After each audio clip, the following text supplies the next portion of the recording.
यहाँ अच्छे लोग बैठे हैं, दानिश्वर तबका बैठा हुआ है, तारिक भाई जैसे लोग बैठे हुए हैं, हाफिज जफर साहब जैसे लोग बैठे हुए हैं। तो जरूरी नहीं है कि जब मैं गफीर इकट्ठा हो तभी बोला जाए। मुझे बहुत अच्छा लगा, ये वेरी ग्रेटफुल, मैं बहुत अपने आप को खुशनसीब समझ रहा हूँ, बहुत ही अच्छा लगा मुझे। और मेरा दर्द यकीन जान लीजिए, अल्लाह शाहिद है कि झूठ नहीं बोल रहा हूँ, कि मेरा दर्द यहाँ आने से जो मुझे हो रही थी, पेन जो हो रही थी, वो यहाँ आने से कम हो गई है, कि शायद अभी शादाब साहब को सुनूंगा तो और भी कम हो जाएंगे। तो मेरी दुआएं हैं, ये आगे बढ़ेंगे। मैं अब ऐसा माहौल है तो मैं भी एक गज़ल सुना करके जो है वो अपनी बात को ख़त्म करूँगा, फिर इंशाअल्लाह जो है मुलाकात होती रहेगी। और एक गज़ल थी जो मेरी ही मैगज़ीन में शाया हुई थी। अर्ज़ क्या है कि सुना है शहर में बादल बहुत बरसता रहा, सुना है शहर में बादल। पप्पू जी बतौर खास आपकी नजर कर रहा हूँ, बड़ा मकरूज कर्जदार हूँ आपका भाई, दुआ कीजिए किसी लायक हो जाऊं कि आपके साथ जो है कि सुना है शहर में बादल बहुत बरसता रहा, मेरा वजूद तो एक बूंद को तरसता रहा।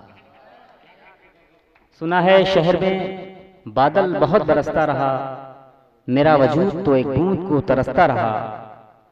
और ये शेर बतौर खास अपनी नजर कर रहा हूँ, जो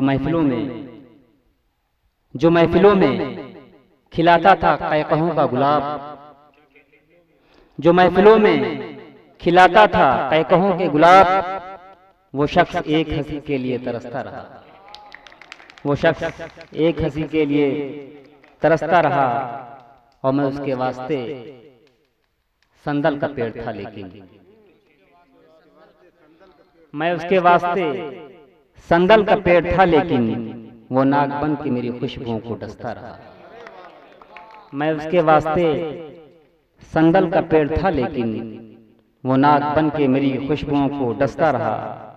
और पुकारता रहा गहरे समंदरों का खुलूस। पप्पू भाई सदर मोहतरम, पुकारता रहा गहरे समंदरों का खुलूस, मगर वो शख्स जजीरों में जाके बसता रहा। पुकारता रहा गहरे समंदरों का खुलूस, मगर वो शख्स जजीरों में जाके बसता रहा। और कभी जो तूने लगाया था मेरे आंगन में, कभी जो तूने लगाया था मेरे आंगन में, वो पौधा धूप में मेरी तरह झुलसता रहा। कभी जो तूने लगाया था मेरे आंगन में, वो पौधा धूप में मेरी तरह झुलसता रहा। और एक गजल के चंद शेर के बाद बात को खत्म करूंगा कि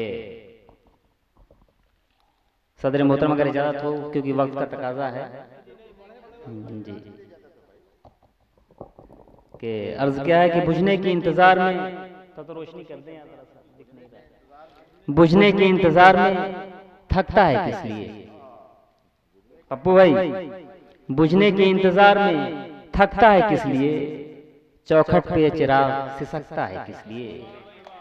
बुझने के इंतजार में, थैंक यू शुक्रिया, कि बुझने के इंतजार में थकता है किस लिए, चौखट पे चिराग सिसकता है किस लिए। और शाखों से टूटना है बिखरना नसीब है, शाखों से टूटना है बिखरना नसीब है, फिर दो घड़ी को फूल महकता है किस लिए। कि शाखों से टूटना है, सच्चाई है ये कि शाखों से टूटना है बिखरना नसीब है, फिर दो घड़ी को फूल महकता है किस लिए। और एक एक करके उड़ गई ख्वाबों की तितलियां, एक एक करके उड़ गई ख्वाबों की तितलियां, अब उंगलियों पे रंग चमकता है किस लिए। एक एक करके उड़ गई ख्वाबों की तितलियां, अब उंगलियों पे रंग चमकता है किस लिए। और ये शेर बतौर खास पप्पू भाई आपकी नजर कर रहा हूं। तारिक भाई,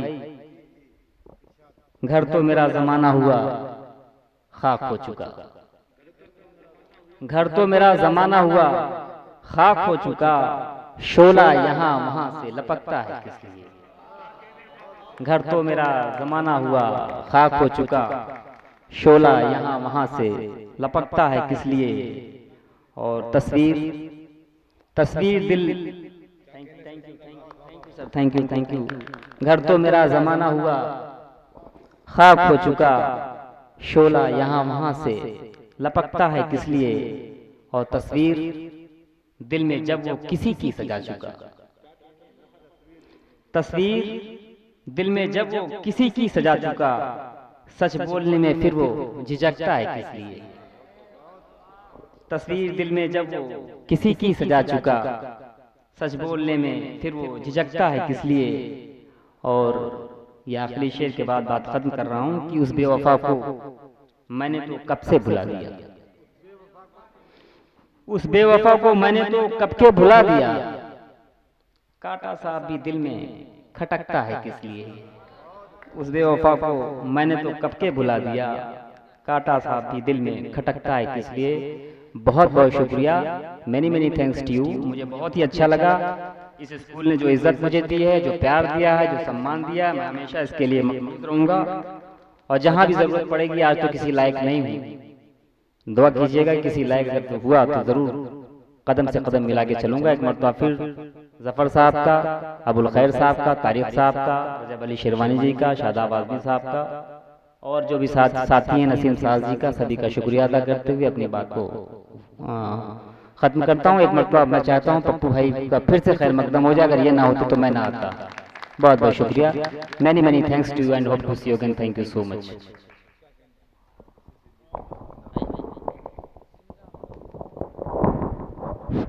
जिंदाबाद भाई, क्या कहने हैं। सामने कराम वसी सिद्दीकी साहब जब गुफ्तगू कर रहे थे तो लग रहा था कि पहाड़ों से कोई आबशार जमीन पर आ रहा है, तो लग रहा था चांदनी बोल रही है, लग रहा था फूलों ने गुफ्तगू करने का सलीका सीख लिया है, लग रहा था सन्नाटों में कोई न कोई आवाज आ रही है। बहुत प्यारी गुफ्तगू जनाब वसी सिद्दीकी साहब कर रहे थे। मैं चाहता ये हूँ जोरदार तालियों से इस्तकबाल करें इनका। ये इनका 3 दिन पहले ऑपरेशन हुआ है, लेकिन तब भी ये यहाँ तशरीफ लाए। बहुत बहुत मुबारकबाद और शुक्रिया।